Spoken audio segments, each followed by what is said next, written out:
Hello, we are the Allen family, and we support public access TV. Yay!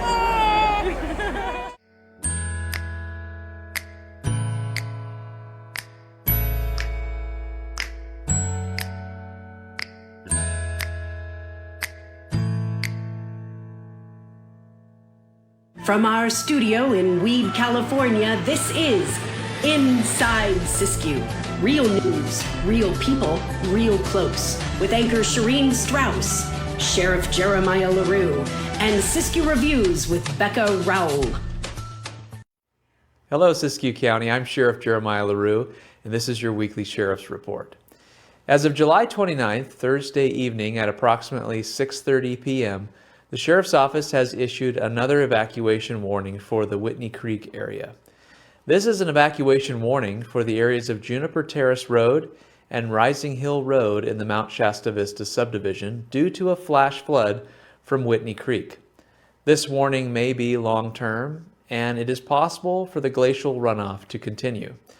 Do not enter flooded areas. Do not walk, swim, or drive through floodwaters. Evacuate if told to do so. Remember, just 6 inches of moving water can knock you down, and 1 foot of moving water can sweep your vehicle away. Also, remember to stay off bridges over fast-moving water.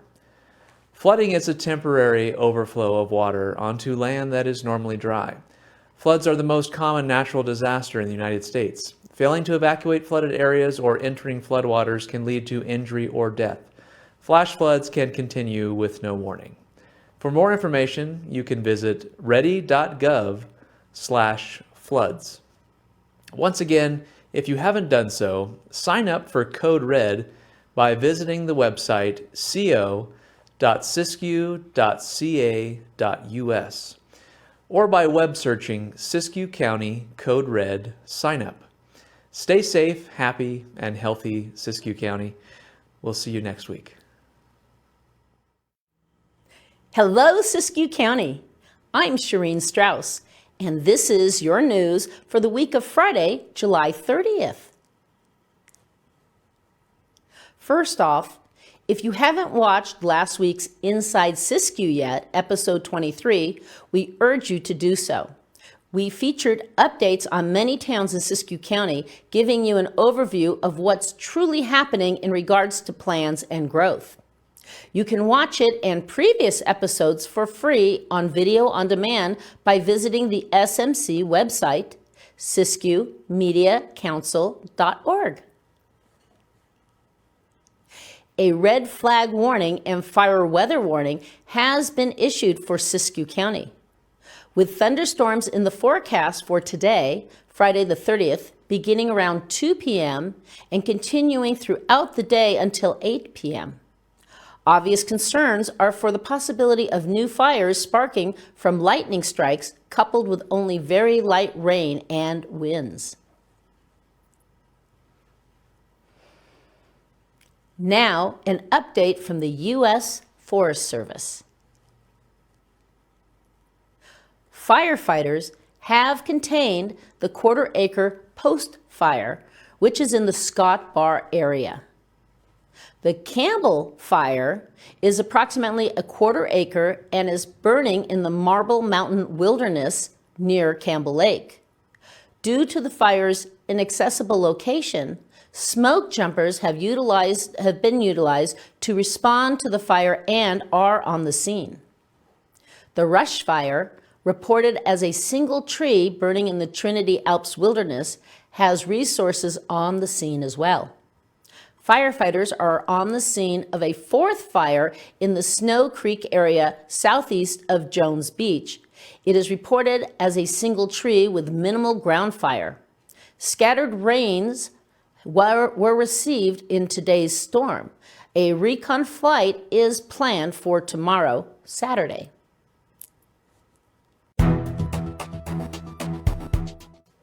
News from Dunsmuir. The Dunsmuir Community Pool had their last day on Wednesday, July 28th. Pool bucks that were purchased for the 2021 season can be used for the 2022 season.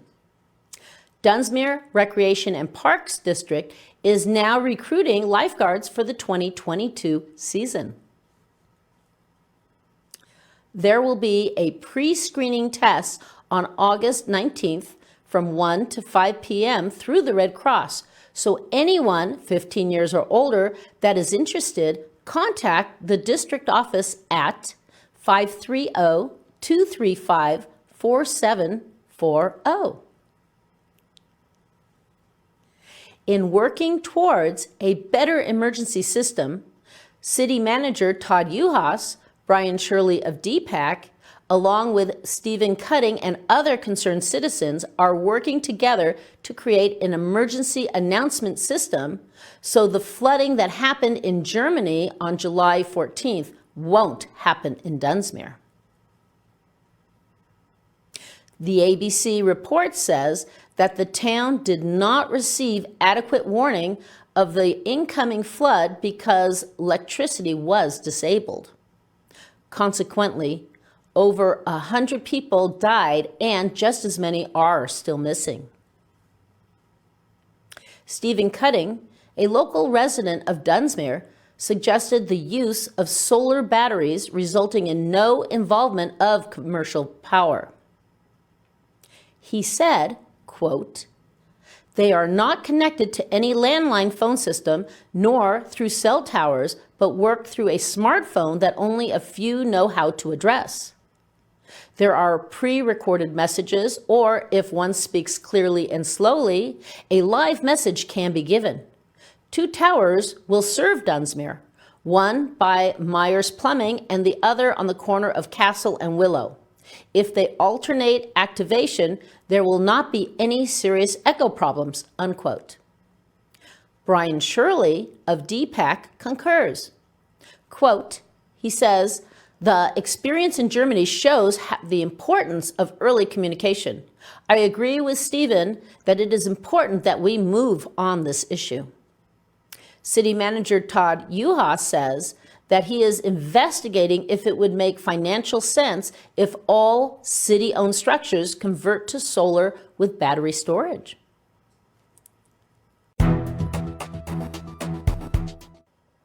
News from McLeod. The staff at the McLeod Community Services District received a cost of living salary increase last year.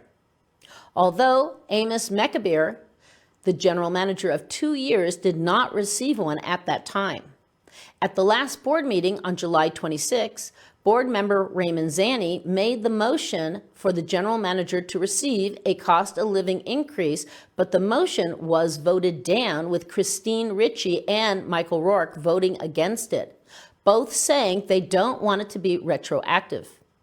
Mechabir said, quote, "For 2 years, I have asked the board president, Kathy Young, who was not present at the July 26 meeting, to address the fact that I have not received a cost of living increase for the last 2 years. The rest of the staff got theirs. It is spelled out in my contract that I get the same cost of living increase as the rest of the employees. It is a violation of the contract," unquote.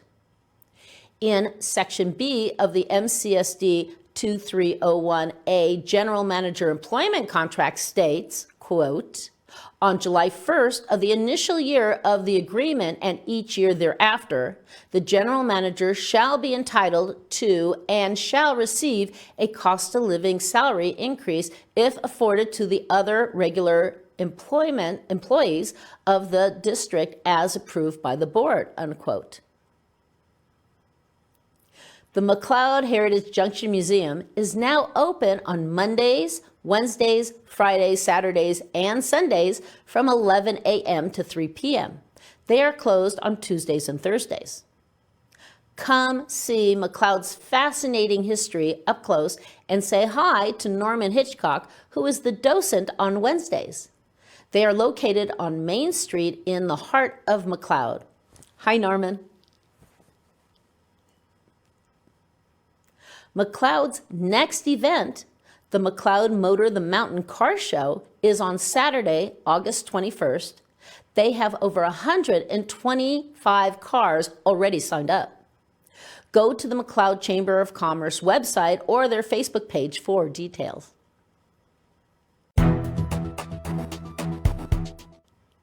News from Mount Shasta.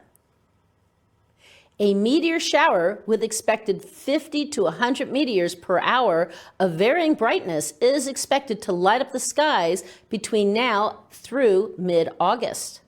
Peak times will be as early as 10 p.m. between August 11th and August 13th. NASA says to look in the northern hemisphere at pre-dawn hours for the most action. The best places to watch are at Lake Siskiyou, Lake Shastina, Everett Memorial Highway, and in the Castle Lake area.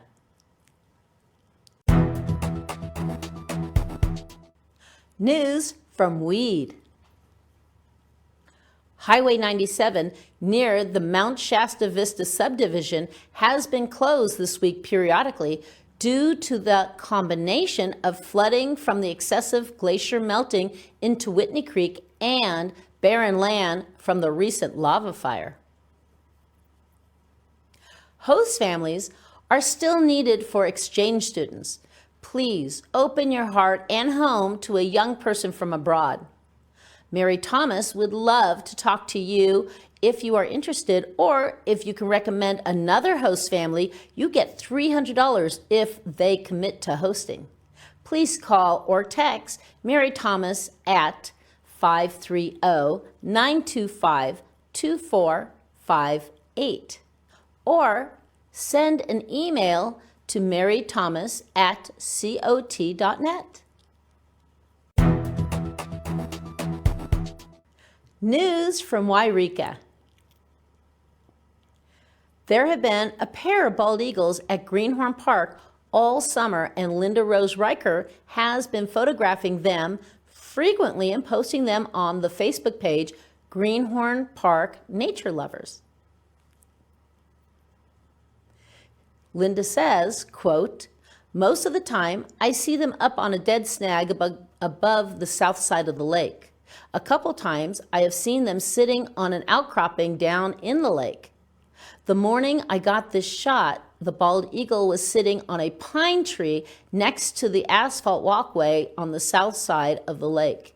This has been very helpful for me to make it through the pandemic without getting depressed," unquote.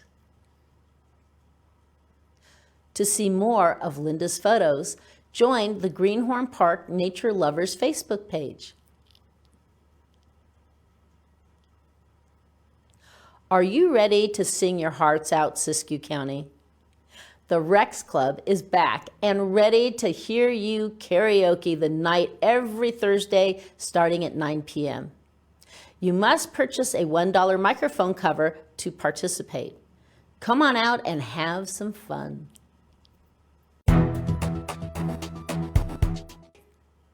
News from Happy Camp. Come celebrate 53 years of the Bigfoot Jamboree happening over Labor Day weekend. It's time to start getting excited for all the upcoming events. For more information, you can visit their website at bigfootjamboree.org.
I'm Steve from Dunsmuir, I am Jack from Dunsmuir. and we support public access television.